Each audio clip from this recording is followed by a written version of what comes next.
If you're listening to this, chances are you already have a lot of information in your head. Oh, probably too much. Right.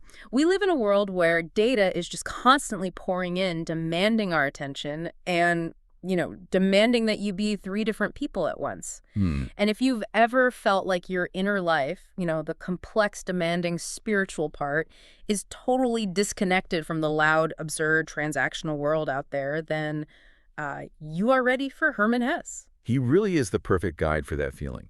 Hesse wasn't just some Nobel laureate who wrote beautiful prose. No. The research we've looked at confirms that his real legacy is in how he diagnosed what was happening to the modern psyche.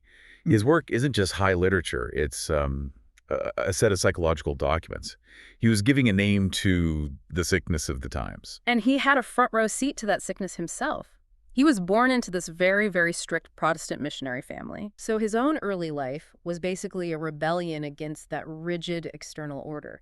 He channeled all that intense psychological crisis, that feeling of being permanently fractured, right into stories that became, well, universal. And that's it. That's the core tension that drives his entire career, the perpetual conflict between the inner life and the external order. And what's fascinating is his focus, right? Exactly. He wasn't really trying to fix institutions or society. His mission was, you could say, purely diagnostic. He wanted to understand the spiritual condition, that loss of inner coherence that happens when modernity fundamentally fractures the human psyche. And that tension, that need to reconcile yourself with the world, that is a problem modernity has never resolved.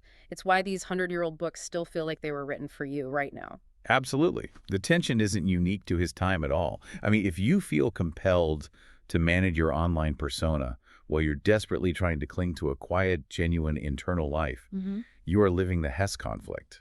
So our mission in this deep dive is to pull out the most practical, actionable insights from 3 of his major works, Siddhartha, Steppenwolf, and the Glass Bead Game. We want to see how they can help you navigate self-knowledge and moral responsibility in our own age of just profound information overload. And we're moving chronologically through his themes. Yep, starting with that foundational search for meaning in Siddhartha. And Siddhartha is, right away, a challenge to how we think about becoming wise. The story kicks off with this radical rejection of traditional learning. Siddhartha, who's already this highly educated Brahmin, he just leaves. He just walks away? He tells his friend Govinda, there is nothing to be learned. That is such a provocative statement, isn't it? Especially coming from someone who's on a spiritual quest. If the goal is wisdom, how can there be nothing to learn? Well, it's not a rejection of knowledge itself, it's a rejection of abstract knowledge. He says there's only one true knowledge, which the sources call Atman, the ultimate spiritual reality that's everywhere. And here's the insight, the crucial part. This ultimate truth has no worse enemy than the desire to know it, than learning. So the frantic intellectual pursuit of knowledge, just acquiring facts and systems, can actually get in the way of embodying the truth. Exactly. If you're too busy analyzing the map, you forget to walk the territory. I like that. The path to wisdom, for Siddhartha, has to be experiential. He realizes he's only known asceticism and philosophy, which he just calls thoughts and words. He decides he has to know the world. And that means diving right into the deep end of material reality? Oh, completely. He spends years fully immersed. He gets a house, servants, wealth. He needs to know the lust for the world and riches, not just as an idea, but in his eyes, in his heart, in his stomach. He has to get his spirit dirty. He has to allow himself to become a very ordinary, even selfish man. And that is such a necessary step, one that a lot of spiritual paths try to avoid. You have to recognize that to fully reject the material world, you first have to fully know it. Right, you can't reject something you don't understand. Your rejection is just another theory then. Another abstraction. And reaching that saturation point with the material world is what finally enables the transformation, the demise of the ego. He calls this ego the small, frightened, and proud self that kept defeating him earlier in his life. When he finally surrenders his need to be important or special, that self dies. And what replaces it is what he was searching for all along. He's relieved of the fear that came from, chasing wisdom, and he becomes like a child, so full of trust, so without fear, so full of joy. The ultimate paradox. Yeah, achieving true selfhood required the complete surrender of the small self. And it's shown so beautifully in this one memorable moment the analysis points out. When Siddhartha reaches the river for the last time, he's given up all his wealth. He has no money to pay the ferryman. So what does he do? He offers his fine, expensive clothes. Wow, I love that detail. It's the final, tangible act, surrendering the material for the personal. He strips away the symbols of the life he just lived to start again, completely naked. Free of history. And that transformation really sets the stage for Hesse's next great diagnosis, which shifts from the individual search for meaning to the agony of inner division. And that is all embodied in Steppenwolf. Okay, so this is where things turn much darker and maybe much more immediate for anyone listening today. Harry Haller, the Steppenwolf, he is the archetype of someone caught between two ages. He really is. The sources describe him as living the whole riddle of human destiny, heightened to the pitch of a personal torture, a personal hell. The personal hell. And this is key. Hesse insists Haller's torment isn't just a personal neurosis. Yeah. It's the sickness of the times themselves. It's the neurosis that attacks precisely those who are strongest in spirit and richest in gifts. You know, the sensitive intellectual person who feels profoundly out of step with the simplicity and, frankly, the vulgarity of the world around them. And his specific struggle is that famous, ludicrous dual personality, the man and the wolf. Exactly. The man is the noble, cultured soul, dedicated to high art and thought.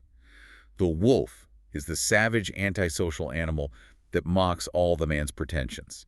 And they're just perpetually at war. Constantly. When the man feels noble, the wolf calls it absurd and misplaced. When the wolf acts savage, the man condemns him as a brute. It's the ultimate internal shouting match. But the critique Hesse makes of Haller is so sharp because he isn't suffering because he has two souls. No. He's suffering because he insists on thinking he only has two. The novel points out that Haller is too primitive. He's like a savage that cannot count further than two. So two souls are far too few. Far too few. His agony comes from this desperate attempt to simplify his incredibly complex internal world into a neat, unwinnable binary man versus wolf. And you see that everywhere today. We create these fixed single identities, political, cultural, professional, and then we're tormented by all the parts of ourselves that don't fit into that neat little box. We mistake rigidity for integrity.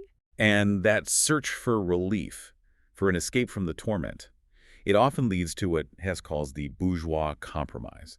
This is the core social critique in the book. So define that compromise for us. What does the bourgeois choose? They trade intensity of life and feeling for preservation and security. They are terrified of the absolute, of extremes. So they prefer comfort to pleasure, convenience to liberty. Exactly. They try to make a predictable, comfortable home right in the middle, and they achieve self-preservation, but at the cost of genuine raw depth. I mean, if you've ever chosen the comfortable, soul-crushing job over the risky, fulfilling passion, you've made the bourgeois compromise. And Haller, for all his high-minded intellectualism, he's secretly clinging to that comfort himself. Yes. The comfort of his misery, the comfort of his rigid two-soul personality. He's trapped in his own prison. Which is why the only way out is this radical intervention, the famous Magic Theater.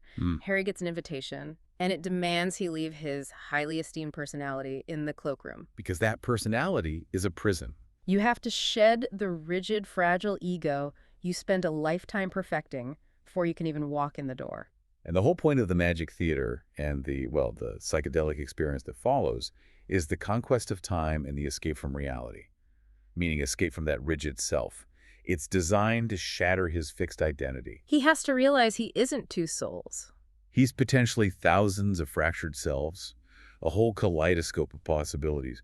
Only then can he even attempt to reintegrate. That is a perfect bridge into the final work we're looking at, because the glass bead game is all about what happens when those strong, gifted spirits like Haller fail to integrate and instead decide to just retreat completely. The ultimate retreat, yes. The great struggle here is intellectual withdrawal. We're introduced to the Castilian order, which is this abstract province devoted entirely to the life of the mind. And they prioritize the obliteration of individuality. Anonymity is the ideal. They are escaping the messy, savage world by creating a perfect, purified intellectual society. And their main thing, the glass bead game itself, it sounds a lot like a precursor to big data or even generalized AI. It kind of is. It's a highly developed secret language that synthesizes concepts from basically all scholarly disciplines, especially math and music. So it's a mode of playing with the total contents and values of our culture. Precisely. It's the perfect, elegant ordering of all available information, but it's completely removed from any real-world consequences. Their mission is, on the surface, noble, right? To preserve culture and intellect while the outside world goes mad. And their ideal man is Joseph Knecht, the master of the game. He's praised for his capacity for enthusiasm, subordination, reverence, worshipful service. He is the ultimate product of the Castilian system, the perfect intellectual. But the perfect intellectual eventually runs headfirst into the limits of pure abstraction. And it's Father Jacobus, the Benedictine, who brings reality crashing back in. He gives them this necessary dose of humility. He criticizes Castalia for lacking a science of man. What does he mean by that? He says they only know the idealized Castalian caste, but not man in his bestiality and as the image of God. In their pursuit of order and abstraction, they've become smug, self-praising, convinced of their own moral superiority just because they're clean. They've created a beautiful, ordered prison of the mind. And the analysis says that Knecht starts to realize that the only way to fulfill Castalia's real purpose is for its teachers to leave and serve the external world. This is what forces his dramatic decision, his leap. He resigns as Magister Ludi, which is a shocking break from centuries of tradition. It's the ultimate act of moral responsibility. He realizes his skills are useless if they just stay in the ivory tower. He has to exchange mastery for relevance. He steps out of the intellectual playground and back into the chaos. He realizes that awakening isn't about finding external laws or the core of truth. It's about making decisions. And finding the center of your own individuality by actually engaging with the messiness of the world. And we see that same imperative to constantly move and transcend summed up in his student poem, Stages. Which has that powerful single-word title, Transcend.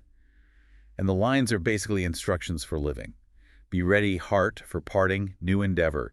Be ready bravely and without remorse to find new light that old ties cannot give. The lesson is so consistent across all three works, isn't it? The self is not found in stasis, but in movement. Siddhartha leaves the village. Harry Haller's forced to shatter his rigid identity. And Knecht leaves the perfected province. The truth isn't in accumulating knowledge, but in the continuous surrender of a previous self. So what does this all mean when you're grappling with the noise of the 21st century? I think Hesse offers clarity about the extreme difficulty of becoming yourself in a world that constantly demands division, both inside you and between you and the world. He didn't offer any simple programs or solutions. No, just a very precise diagnosis of the divided self and the path toward integration. And that path leads back to suffering and serenity. The analysis defines cheerful serenity not as, blissful ignorance, but as the supreme insight and love affirmation of all reality. And it's only achieved by those who can strip away that small, frightened self. Joseph Knecht learned the hard lesson. The desperate clinging to life, trying to preserve that precious, rigid, fearful self. There's the surest way to eternal death. But the antidote, the path to fulfillment, lies in embracing risk. It lies in letting go. The ultimate test of moral courage and self-knowledge is found in that willingness to let go. Exactly. The power to die, to strip oneself naked, Yeah. and the eternal surrender of the self bring immortality. Yeah. And that is the final test that Hesse leaves you with. So as you go back into your own world, ask yourself, what part of my own life, what rigid persona, what comfortable compromise, what abstract certainty requires me to strip away that illusion of self in order to find true, enduring experience or maybe even lasting joy?